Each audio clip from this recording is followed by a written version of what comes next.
Jai Hind everyone, good morning to all of you. This is Pooja Upadhyay from Shri Ram Public School. In the fourth chapter till now we have studied till the meaning and definition of the business, services and its nature, right? Now today we are going to see the banks, that first business service. In the modern age, banking has become the foundation of the economic development. The term bank is being used for a long time, but its inception is still mysterious.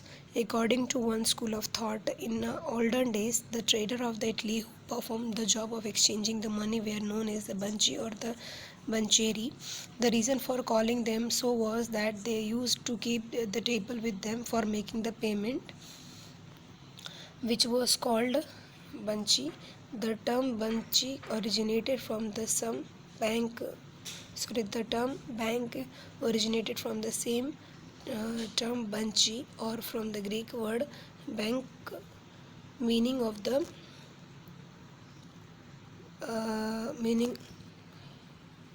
meaning of the banchi is the term bank, right.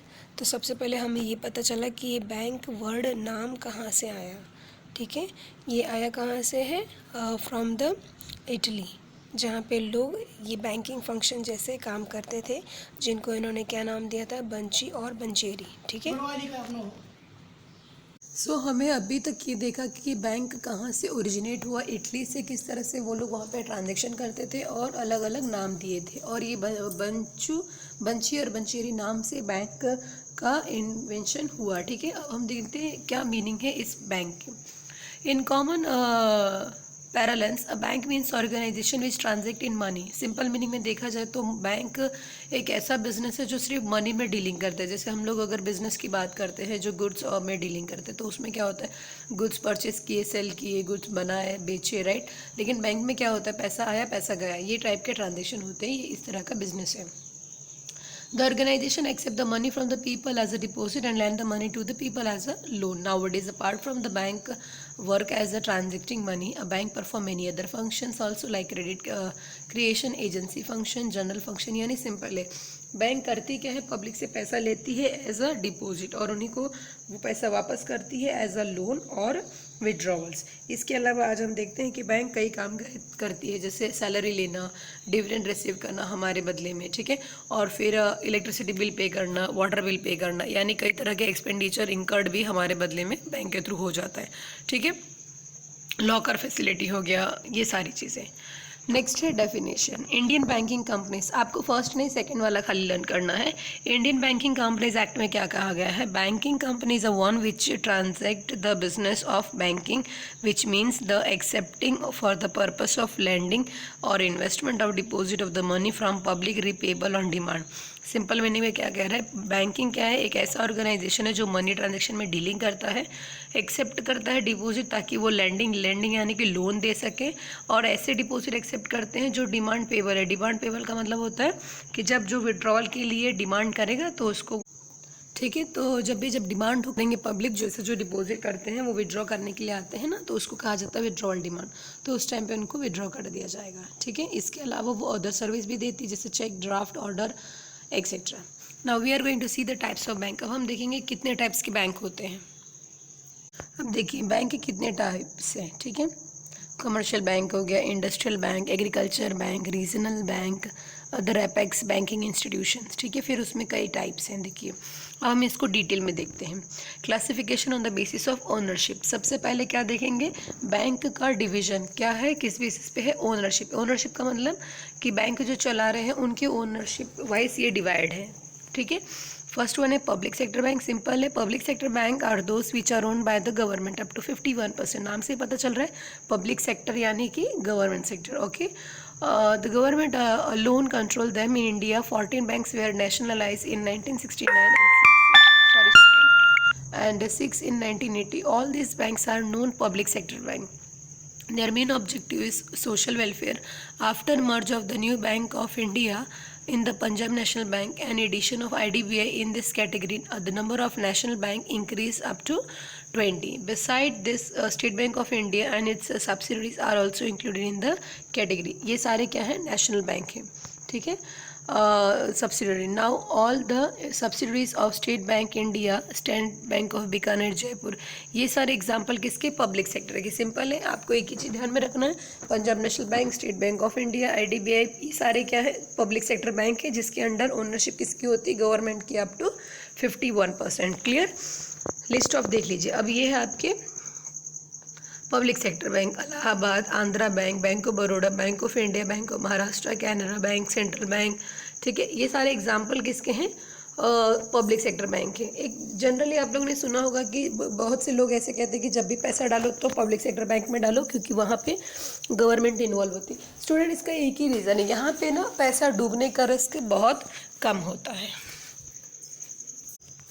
Next है private sector bank. The private sector banks are those bank which are own by and control by the private sector और some individuals. ठीक है, private sector का मतलब वो होता है जो प्राइवेट इंडिविजुअल, यानी जैसे हम आप जैसे लोग अगर बिजनेस करना चाहते हैं बैंकिंग का, तो ये होता है private sector. In India bank like Jammu Kashmir bank limited, HDFC bank are some private sector bank controlled by an individual or the body of the corporate. This bank depend on the number of the share held by the individual. यानी यहाँ पे भी वो private company की से जैसे ही share holding होता है, इस तरह से ओनरशिप होते हैं. ठीक है, तो आपकी प्राइवेट बैंक की लिस्ट ये है: axis, HDFC, Kotak Mahindra, ICICI, yes bank, IndusInd bank, बंधन, फेडरल, DCB, RBL. ये सारे क्या हैं? एग्जाम्पल है प्राइवेट सेक्टर के. नेक्स्ट है कोऑपरेटिव बैंक. कोऑपरेटिव बैंक ना ये कोऑपरेटिव सोसाइटी की तरह होता है. इनका मेन पर्पस क्या होता है? सर्विस प्रोवाइड करना. इसलिए ये लोग क्या करते हैं? सेविंग बैंक अकाउंट पे जो रेट ऑफ इंटरेस्ट हमें मिलता है वो प्राइवेट सेक्टर के से थोड़ा सा ज़्यादा यहाँ पे ये लोग देते हैं, और लोन जब देते हैं तो उस पर लो रेट ऑफ इंटरेस्ट पे मिल जाता है. This cooperative bank are those which are organize by the group of individual. Group of individual यानी ये वैसे ही है जैसे कोऑपरेटिव सोसाइटी में होता है, मिनिमम 10 मेंबर और maximum 100, unlimited. The main objective of this bank is to help its member, the state cooperative bank, the district cooperative bank. ये सारे क्या हैं? एग्जाम्पल है कोऑपरेटिव बैंक के. ठीक है, इनका मेन मोटो क्या होता है? अपने मेंबर्स को हेल्प करना है. इसमें मिनिमम 10 चाहिए और मैक्सिमम नो लिमिट. क्लियर? ये टोटली कोऑपरेटिव सोसाइटी की टर्म्स कंडीशन पे ही चलता है. नेक्स्ट है classification on the basis of function. अब हम देख रहे हैं कि बैंक का डिवीजन फंक्शन वाइज कैसे अलग है. पहला है commercial. This bank are accept deposit from the general public and provide the loans to short term loans to manufacturer and trader. Beside this the bank perform the various agency function for their customer. This banks pay the lesser interest on deposit and charge the higher interest on amount lend. क्या कह रहे हैं? ये ऐसे bank हैं जो जब deposit accept करते हैं तो उस पर बहुत ही कम रेट ऑफ इंटरेस्ट देते हैं, और जब लोन देते हैं तो उस पर बहुत ज़्यादा रेट ऑफ इंटरेस्ट चार्ज करते हैं, क्योंकि इनका मेन मकसद क्या होता है पता है? प्रॉफिट अर्न करना. ठीक है, इसके लिए सबसे पहला है foreign commercial bank. Those bank which are based on the foreign countries have branch in India are also called as a foreign commercial bank. Simple है, कोई फॉरेन कंट्री के बैंक है, उसकी ब्रांचेस इंडिया में है कमर्शियल एक्टिविटी के लिए, तो हो गए आपके फॉरेन कमर्शियल बैंक. जैसे DBS बैंक हो गया, रॉयल बैंक ऑफ स्कॉटलैंड हो गया, HSBC, सिटी बैंक. ये सारे क्या एग्जाम्पल हैं फॉरेन कमर्शियल बैंक के. नेक्स्ट है Indian commercial bank. Those banks which are based in India are called the Indian commercial bank. This are following public sector bank. अब यही जो पब्लिक और प्राइवेट सेक्टर है ना, यही आते हैं कमर्शियल बैंक, क्योंकि इन्हीं का तो फंक्शन होता है बैंकिंग का. ठीक है, तो हमारे पब्लिक सेक्टर में जितने बैंक हैं वो हो जाएंगे इंडियन कमर्शियल बैंक, और जो प्राइवेट सेक्टर में यानी कि हमारे इंडिया में जितने भी प्राइवेट सेक्टर और पब्लिक सेक्टर बैंक है वो सारे के सारे इंडियन कमर्शियल बैंक में है. ठीक है, नेक्स्ट है इंडस्ट्रियल डेवलपमेंट बैंक. ये नाम से ही सजेस्ट हो जाता है कि ये बैंक का मेन मोटो क्या होता है पता है? पैसा एक्सेप्ट करना एज अ डिपॉजिट, लेकिन लैंडिंग लोन्स जो है वो इंडस्ट्रियलिस्ट को लोन देना. यानी इनका मेन मोटो क्या होता है कि कंट्री में ज़्यादा से ज़्यादा इंडस्ट्री सेटअप हो, ये लोग ज़्यादा करके इंडस्ट्रियल यूनिट्स को लोन प्रोवाइड करते हैं. ठीक है, this industrial development bank are those bank which give the medium term and the long term loans to industries. This bank help in establishing a new industry unit. This bank help in selling the share debenture of the company, also purchase themselves and very often. यानी ये share holding में काम करते हैं. इनका main motto क्या है? Industries को डेवलप करना. ठीक है, इसमें सबसे पहले क्या आता है? नेशनल लेवल, फिर स्टेट लेवल. ये 2 लेवल पे काम करते हैं. सिंपल मीनिंग में कहा जाए तो ये मीडियम और लॉन्ग टर्म लोन देते हैं किसको? इंडस्ट्रीज़ को. इनका मेन मोटो क्या है? ज़्यादा से ज़्यादा इंडस्ट्रीज़ या बिजनेस यूनिट सेटअप हो, इसके लिए ये एंकरेज करते हैं, ठीक है। नेक्स्ट है एग्रीकल्चर बैंक, सिंपल है, जैसे इंडस्ट्रियल बैंक इंडस्ट्री डेवलपमेंट के लिए, वैसे एग्रीकल्चर बैंक जो है वो एग्रीकल्चर फार्मर के लिए होता है। Agriculture bank are those bank which provide the loan primarily for agriculture work. In agriculture, short-term loan required for purchasing seeds, fertilizer, etc. While long-term loans are required for land, tractor, etc. The banks which provide the loan to this sector classify into two category. First है cooperative bank, दूसरा है land development bank. Cooperative bank जो है वो 3 level पे, state, central and primary. इनका main motto होता है शॉर्ट टर्म लोन देना, जैसे परचेस ऑफ सीड्स वगैरह हो गया। जो ये सेकंड वाला है लैंड डेवलपमेंट बैंक, इनका मेन फंक्शन क्या होता है? Land development bank is provide the loan to security of land. This bank provide the long term loan. The main objective of this loan provide purchase of tractor, यानी कोई long term assets purchase करना है agriculture sector से related, जैसे tractor हो गया, thresher machine हो गई, या लैंड हो गया फर्दर एग्रीकल्चर के लिए लेना है, ठीक है। तो वो सारे चीज़ों के लिए ये लोग लोन देते हैं। सिंपल मीनिंग है कोऑपरेटिव शॉर्ट टर्म लोन देता है, land development long term loan देता है किसको? एग्रीकल्चर यूनिट को, ठीक है। नाउ नेक्स्ट है आपका regional rural bank. This bank are establish 1975 to enhance the banking facility in the rural area. Regional rural bank का मतलब होता है ये वो बैंक है जो फर्स्ट टाइम रूरल एरियाज में सेटअप किए गए थे। In this bank the features of the commercial bank and the cooperative bank are found. जो रूरल एरियाज में बैंक सेटअप किए गए थे उसका 2 फीचर है। पहला कमर्शियल फंक्शन, यानी उनको प्रॉफिट भी अर्न करना है, और दूसरा कोऑपरेटिव, यानी रूरल एरिया के लोगों को एक्सप्लॉइट भी नहीं करना है, उनका भी बेनिफिट ध्यान रखना है। This bank are sponsored by some commercial bank. Their total capacity 50% provided by the central government, 35% by the commercial bank concerned, and 15% by the state government concerned. The main function of perform this bank are provide the loans to small traders, small farmer, and for the development of the agriculture activity. ठीक है, यहाँ पे तीनों involve होते हैं, private sector भी, government sector भी, और गवर्नमेंट भी, दोनों सेंट्रल और स्टेट गवर्नमेंट, ठीक है। नेक्स्ट है other apex banking. In this category, the main bank of the country are included the follow. Central bank, ये तो बताने नहीं है, आप लोगों ने नाम सुना ही होगा, RBI, reserve bank of India, right. ये हमारा सेंट्रल बैंक है। इसको हम लोग ना बैंक का फादर कहते हैं, बैंकर्स बैंक, यानी father of the other banks. ये जो है ये क्या करते हैं, जो अदर बैंक है, यानी कि चाहे वो पब्लिक सेक्टर हो या प्राइवेट सेक्टर हो या फॉरेन बैंक हो, कोई भी हो, उन सबको रेगुलेट करते हैं। इनके यानी सेंट्रल बैंक के टर्म्स कंडीशन के अकॉर्डिंगली सारे बैंक काम करते हैं, पहला। दूसरा, ये नोट करेंसी इश्यू कराते हैं। तीसरा, ये जो भी फॉरेन करेंसीज आती है, जो डॉलर वगैरह, उसको रुपीज़ में एक्सचेंज करवा के देते हैं। ये इनका मेन फंक्शन होता है, ठीक है। नेक्स्ट है हमारा एक्सपोर्ट इम्पोर्ट बैंक।